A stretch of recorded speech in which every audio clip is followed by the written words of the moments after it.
కూడా ప్రాణాలు పోయినాయి అన్నది ఆయన విశ్లేషించే ప్రయత్నం చేశారు.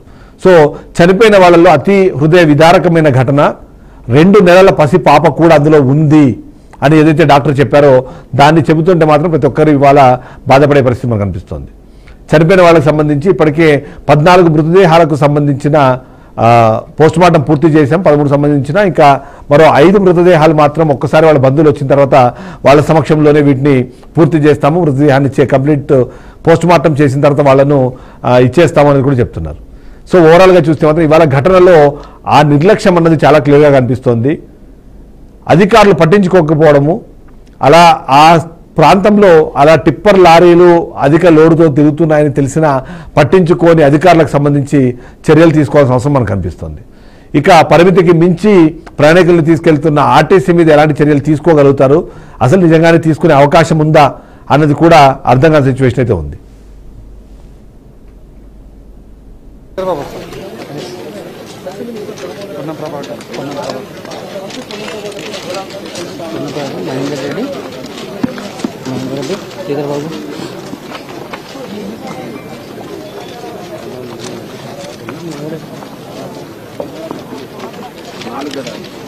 వరంగల్ తాండూరు విజువల్ తీసుకున్నావు కదా సార్ అన్న చిదంబరం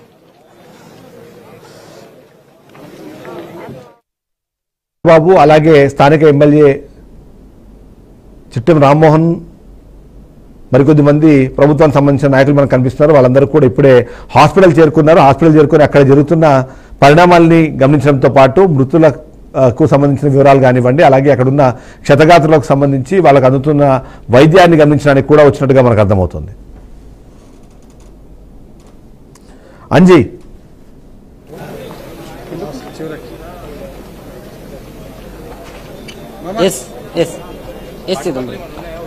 ఇప్పటికే శ్రీధర్బాబు అక్కడ చేరుకున్నట్టుగా కనిపిస్తుంది. పొన్నం ప్రభాకర్ అక్కడికి వచ్చారు. గ్రౌండ్ రిపోర్ట్ అయితే మనం చూస్తాము. విజువల్స్ అంటే పొన్నం ప్రభాకర్ అని శ్రీధర్ బాబు కానీ స్థానిక ఎమ్మెల్యే కూడా ఇక్కడైతే మృతదేహాలను అయితే పోస్ట్ మార్టం సంబంధించిన ప్రక్రియ పూర్తిగా తెలుసుకుంటున్నారు. పోస్ట్ మార్టం ప్రక్రియ తొందరగా పూర్తి చేసిన తర్వాత కుటుంబాలకు అప్పచెప్పాలి. తొందరగా ఈ చర్యలన్నీ పూర్తి చేయాలి. ఏదైతే క్షతగాత్రులను పరామర్శించడం జరిగింది. పరామర్శించిన తర్వాత డైరెక్ట్ గా ఆ చేవల్ల అయితే ప్రభుత్వ ఆసుపత్రికి రావడం జరిగింది. దానికి సంబంధించిన పోస్ట్ మార్టం రిపోర్టు, ప్రమాదం ఎలా జరిగింది, దానికి సంబంధించి అంటే ఏదైతే మృతుల కుటుంబాలను పరామర్శించడం జరిగింది. అంటే ఇది క్లియర్ గా మనం అధికారుల నిర్లక్ష్యం కూడా ఉంది. ఇక్కడ రోడ్డు సరిగా లేకపోవడం, గుంతలమడి అవడము, ఒక టిప్పర్ అంటే ఎక్కడైతే తాండూరు నుంచి వికారాబాద్ వెళ్తుండగా ఏదైతే టిప్పర్ అతి స్పీడ్ తో ఓవర్లోడ్ తో కంట్రోల్ చేయలేక ఆర్టీసీ బస్సును ఢీకొట్టడం జరిగింది. ఢీకొట్టిన సమయంలో బస్సు కూడా బోల్టా పడింది. బోల్టా పడిన సమయంలో ఏదైతే కంకర అనేది ఎందుకంటే పరిమితి మించిన ప్రయాణికులు కూడా ఒక బస్సులో ఉండడం జరిగింది. ఆ బస్సులో ఉండడం వల్ల 70 నుంచి 72 మంది ఉన్నట్లు మనకు ప్రాథమికంగా సమాచారం తెలుస్తుంది. దాంట్లో ఏంటంటే ఆ కంకర పడడంతో బయటికి రాలేని పరిస్థితి, కంకర మొత్తం కూరుకుపోవడంతో మృతదేహాలు చిల్లా చెదరగా ఉన్నాయనేది మనకు సూపరింటెండెంట్ కూడా తెలియజేయడం జరిగింది. బీఆర్కే న్యూస్ అయితే చెప్పడం జరిగింది.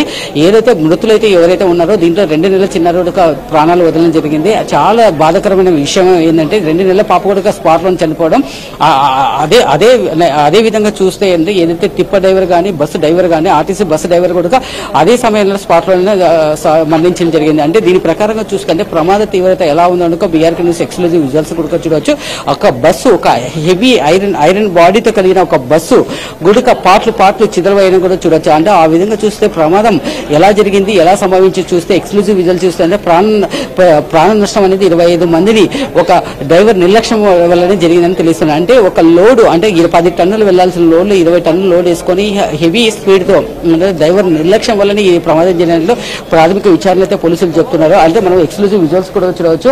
ఇప్పుడే అంటే సీఎం రేవంత్ రెడ్డి ఆదేశాల ప్రకారం అందుబాటులో ఉన్న ఎమ్మెల్యేలు కానీ మినిస్టర్లు కానీ చేవెళ్ల గవర్నమెంట్ హాస్పిటల్ కుటుంబీకులను పోస్ట్ మార్టం సంబంధించిన మృతదేహాలని ఇమీడియట్ గా త్వరగతిన చర్యలు తీసుకోవాలి, వెంటనే దానికి కావాల్సిన సహాయ సహకారాలు చేయాలి అనేసి ఆదేశం చేయడంతో అక్కడ ఉన్న అందుబాటులో ఉన్న ఎమ్మెల్యే కానీ మినిస్టర్లు కానీ వచ్చారు.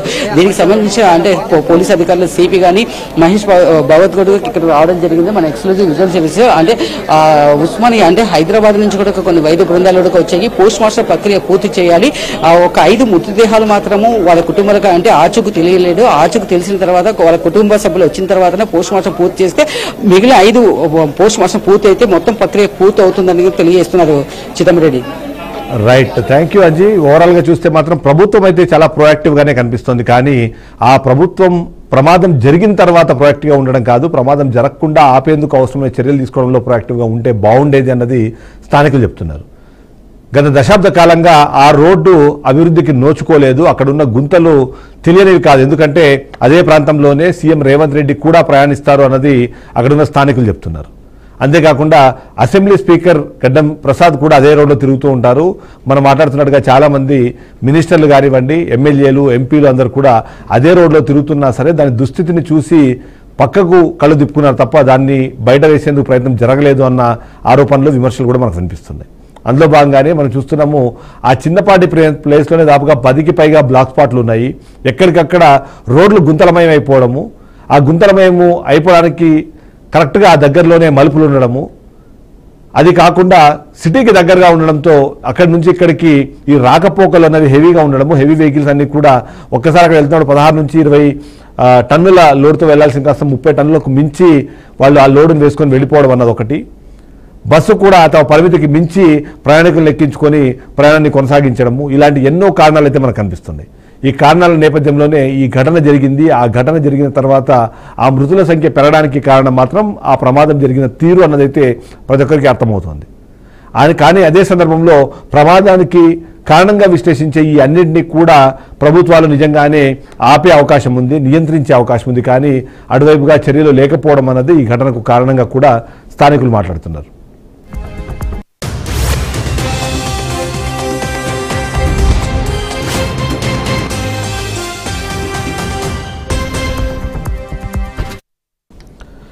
ఇదే విషయం గురించి మరింత సమాచారం తెలుసుకునే ప్రయత్నం చేద్దాం. డిఎం సురేష్ కుమార్ గారు మనతో పాటు ఫోన్ లైన్ అందుబాటుకు వచ్చారు. సురేష్ కుమార్ గారు నమస్తే. నమస్కారం సార్, చెప్పండి సార్. ఇప్పుడు ఏదైతే ఘటన జరిగిందో ఈ ఘటనకి సంబంధించి కారణాలు అయితే చాలా క్లియర్ గా కనిపిస్తున్నాయి. మొదటిది ఆ టిప్పర్ లారీ ఢీకొట్టడం వల్ల ఈ ఘటన జరిగింది అని, బట్ అదే సందర్భంలో ఓవర్లోడ్ తో బస్సు వెళ్తుంది అనేది ఒక మాట వినిపిస్తుంది. ఏమంటారు? లేదు సార్, ఓవర్లోడ్ అయితే లేదు సార్. మాది బండి కెపాసిటీ 50/50+1 కెపాసిటీ. దాంట్లో 10% అన్నా 20% అన్నా స్టాండింగ్ ఉండదు సార్. టోటల్ గా బోర్డింగ్ అనేది 61 to 63 ప్యాసింజర్స్ ఉన్నారు sir on board. Okay, 63 members ఉన్నారు. ఓకే, సో అదైతే మీకు పర్మిటెడ్, అది పర్మిటెడ్ అండి స్టాండింగ్. Okay okay. సో అయితే ఇప్పుడు ఈ ఘటన జరగడానికి కారణము స్పీడ్ గా వచ్చిన టిప్పర్ గుద్దేసింది అని చెప్తున్నారు. అక్కడ మీరు ఇనిషియల్ గా గమనించింది ఏంటి? అక్కడ కారణం ఏమనిపిస్తుంది మీకు? కారణం ఏంటంటే సార్, అక్కడ రోడ్డు దగ్గర డిచ్ ఒకటి పెద్ద గుంతలాగా మీరు అబ్జర్వ్ చేస్తే ఒక 10 feet 4 feet 5 feet గుంత ఉంది. ఆ స్పీడ్ లో బండి దాంట్లో పట్టడంతో ఆ ద్వారా కంట్రోల్ చేయలేకపోయాడు. ఓకే, కంట్రోల్ చేయలేక అది బండి పోయి కొట్టి ఆగలేదు. కొట్టి ఇటువైపు పడి ఉంటే అంత ఇంపాక్ట్ ఉండేది కాదు. బండి పైన వాలిపోయింది. బండి వాలిపోయి లోపల ఉన్న మెటల్ కంకర మొత్తం అంతా ప్యాసింజర్స్ మీద పడిపోయింది. ఆ వెయిట్ కి ఆ ఊపిరి ఆడక కొంతమంది చనిపోయారు సార్. Okay okay. సో దాంట్లో 2 నెలల చిన్నారి కూడా ఉంది అనేది మనకు ఒకటి సమాచారం తెలుస్తుంది. సో ఇలాంటి ఘటన జరిగినప్పుడు ఏంటి ఆర్టీసీ ఇమీడియట్లీ తీసుకునే స్టెప్స్ ఏంటి? ఆర్టీసీ ఇమీడియట్ తీసుకునే ఏంటంటే ఆ ప్రతి డ్రైవర్ కి ప్రతి కండక్టర్ కి చూసా తప్పకుండా ట్రైనింగ్ ఇస్తాం సార్ మేము.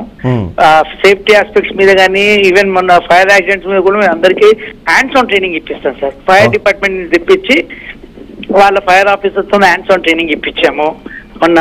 అట్లాగే ఈ ప్రతిదీ ప్రమాద నివారణప్పుడు పానిక్ కాకుండా వాళ్ళకి మంచి గైడ్ ఏమి చేయాలి, ఫస్ట్ ఎయిడ్ ఎలా చేయాలి, ఏమిటి అన్నది అన్ని చూసా తప్పకుండా ప్రతి నెల వాళ్ళకి రిఫ్రెషింగ్ ట్రైనింగ్ అనేది ఉంటుంది సార్. ప్రతి కండక్టర్ కి, డ్రైవర్ కి, including RTC owned add drivers కూడా మేము ట్రైనింగ్ ఇస్తాం సార్. సో ఇప్పుడు ఈ డ్రైవర్ మన ఓన్ డ్రైవరా లేకపోతే ఈయన కాంట్రాక్ట్ బేసిస్ మీద? Private driver sir. ఆయన ఈజ్ వర్కింగ్ ఫ్రమ్ అంటే 5-6 years క్రితం చేసి మళ్ళా వాళ్ళ ఫ్యామిలీ ప్రాబ్లమ్స్ వల్ల ఒక 1 year మళ్ళీ రాలేదు, మళ్ళా వచ్చి జాయిన్ అయ్యారు సార్. సో వీళ్ళ సెలక్షన్ ప్రాసెస్ మన డ్రైవర్ తో ఈక్వల్ గా ఉంటుందండి లేకపోతే? వీళ్ళ సెలక్షన్ అయిన తర్వాత వీళ్ళని ట్రైనింగ్ పంపిస్తాం సార్. వీళ్ళ డ్రైవింగ్ ఎలా ఉంది ఏమిటి అన్నది కూడా మా SDA safety driving instructor check చేస్తాడు. అట్లాగే మన సేఫ్టీ వార్డెన్ ఉంటారు సార్. ఈ యాక్సిడెంట్స్ అయిన డ్రైవర్లని, ఫోన్ డ్యామేజ్ అయిన డ్రైవర్లని వీళ్ళందరినీ కూడా ఫాలో అప్ అయ్యి వాళ్ళు చేసే పొరపాట్లు అన్ని స్పాట్ లో చెప్తాడు. మళ్ళీ గేట్ మీటింగ్లు పెట్టి చెప్తాము. ఇవన్నీ చెప్తాం సార్ మేము వాళ్ళకి. సో ఈ ఘటనలో చనిపోయిన వాళ్ళకు ఆర్టీసీ నుంచి ఏమైనా సాయం అందుతుందా, లేకపోతే ప్రభుత్వము ప్రకటిస్తుంది సార్. అది ఐడియా అయితే ఇప్పుడు నాకు అయితే మాకు ఏం చెప్పలేదు. ప్రభుత్వం ఏం చెప్తే మేము ఇన్సూరెన్స్ పాయింట్ ఆఫ్ వ్యూలో మాట్లాడుతాను నేను. నాట్ లైక్ ఇన్సూరెన్స్ వాళ్ళకి అన్ని వస్తాయి సార్. ప్రైవేట్ రైడ్ బస్ నుంచి వాళ్ళకి ఇన్సూరెన్స్ ఉంటుంది. ఇన్సూరెన్స్ వాళ్ళకి ఎంత రావాలో అవన్నీ కంపల్సరీ వస్తాయి సార్. ఓకే. సో ఈ ఘటన జరిగిన నేపథ్యంలో ఆ బస్సు ఫుల్ ఫ్లెడ్జ్ గా ఉందండి, అంటే అది మొత్తం ఫిట్నెస్ అంతా పర్ఫెక్ట్ గా ఉందా? Yes sir. మార్చ్ 26 వరకు ఉందండి. 6th March 26 వరకు ఫిట్నెస్ ఉందండి. పర్మిట్ 2030 దాకా ఉందండి. ప్లస్ డ్రైవింగ్ లైసెన్స్ కూడా ఉందండి డ్రైవర్ కి, అది కూడా వ్యాలిడిటీ ఉంది. ఓకే. ఈ హెవీ లైసెన్స్ అంటే వాటికి బ్యాడ్జ్లు అవి తీసుకోవాల్సి ఉంటుంది కదా? Badge number sir.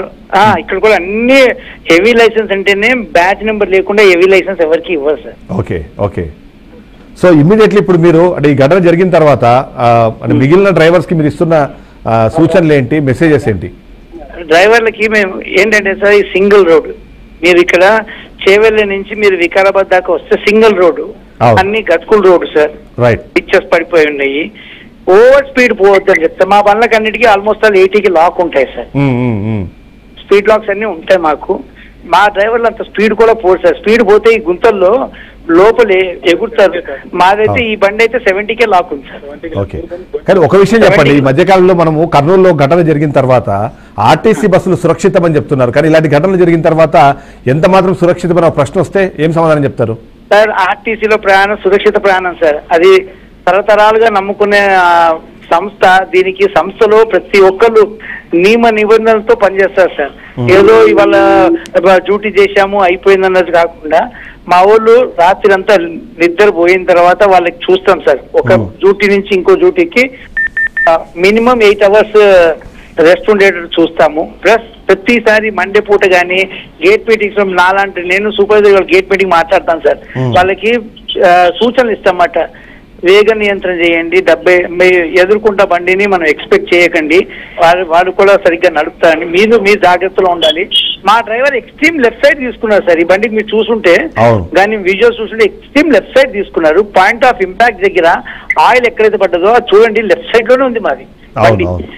ఆయన వచ్చి కట్ చేయటము అంత స్పీడ్ లో కట్ చేసి కొడితే అది కొట్టుకుంటా రైట్ సైడ్ డ్రైవర్ సైడ్ నుంచి తీసుకుని లాస్ట్ సీట్ దాకా ఇంపాక్ట్ చూడండి. ఇంపాక్ట్ కొట్టి అట్లా వెళ్ళిపోతే ప్రాబ్లం లేకుండే సార్. ఆ బండి వాలటం వల్ల ఏమైందంటే దాంట్లో ఉన్న మెటల్స్ కంకర్ ఇవన్నీ మనుషుల మీద పడి ఆ వెయిట్ కి గాలి లాలక అలా ప్రాణాలు పోయాయి. అదే ఇంకోటి నేను గమనించాను, జస్ట్ మీరు అది ఆ రైట్ సైడ్ ఉన్న మొత్తం టైర్లన్నీ కూడా బ్లాస్ట్ అయిపోయాయి. టిప్పర్ సంబంధించి బ్లాస్ట్ అంటే కాదు సార్, బ్లాస్ట్ టిప్పర్ బ్లాస్ట్ కాదే సార్. అదేమైతుందంటే ఇంపాక్ట్ వల్ల ఏమైతే సీకులు గుచ్చుకుంటాయి కదా సార్. అవును.